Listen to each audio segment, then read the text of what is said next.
Only wanna see you laughing, yeah, in the purple rain, purple rain, purple rain. There's a new book that takes a look at Prince's life from years of interviews with people from the singer's inner circle. It's called Nothing Compares to You, an oral history of Prince. Toure is the author. He's a longtime music journalist for Rolling Stone, The New Yorker, The New York Times. Good morning. Thanks for joining us. Thanks for having me. All right, here's the question I want to ask that is certainly not first and foremost, but not only is this guy an amazing musician, but he's a pretty good basketball player too. Usually those things, there isn't enough time in the day to do both of those things really well. How did that happen? He grew up playing basketball. I mean, his teenage years were all about learning music and mastering all the instruments he could and learning to produce and all those sort of things. But they definitely made time to go play basketball. And even though he was short, he was always good. And sometimes they would hustle people, like go to a court where they didn't know anybody and be like, yeah, we'll play you for a couple dollars or whatever. And because Prince was short, they were always like, oh, well, this will be easy money. But he was always good. He played on the high school team.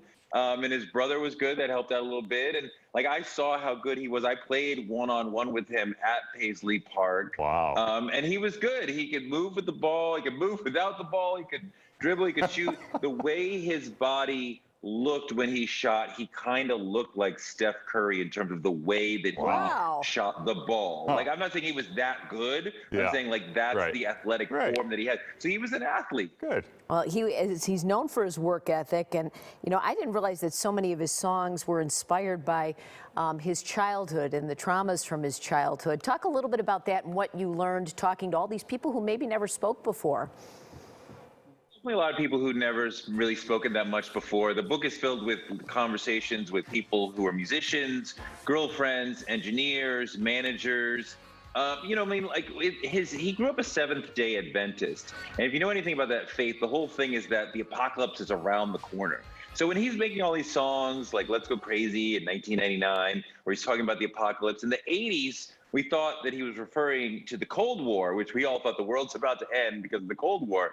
No, he was talking about his Seventh-day Adventist faith, or the teachings that he got, where they were constantly like, the world is about to end. So that's sort of what he's talking about. But this is a guy who was just all about music from his earliest teens. I mean, like, he was from his earliest days, but like Morris Day talked to me about being like 14. Morris lived around the corner from Prince.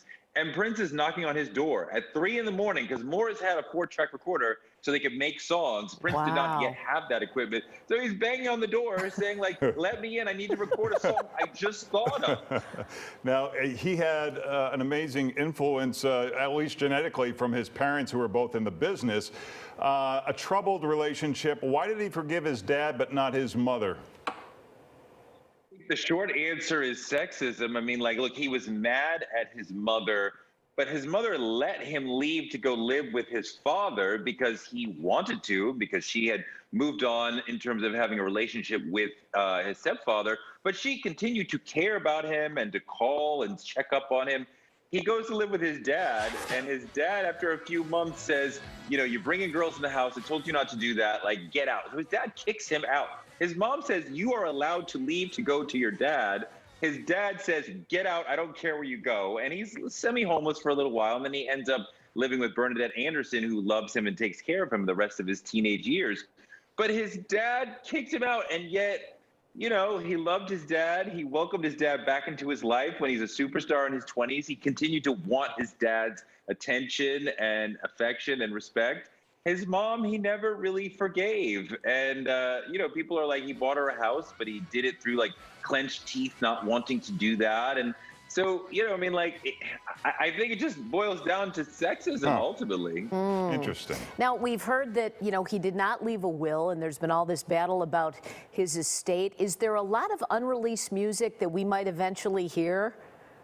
Oh my God, there's tons of unreleased music. This is a man who went to the studio every single day and finished a song. Not just started, but finished. So if there's 365 days in a year, he made about 360 songs. You know, maybe he took a couple days off here and there, but he made tons of songs and would, even though he's releasing an album a year for about a decade, He threw a lot of stuff in the vault. Susan Rogers, one of his core engineers during the 80s, told me a lot of that stuff is really good. We've heard some of that stuff over the years since he passed, but I imagine we will continue to get new Prince music for years to come. Real quick, what did he think of Michael Jackson? Were they just competitors, friends, colleagues?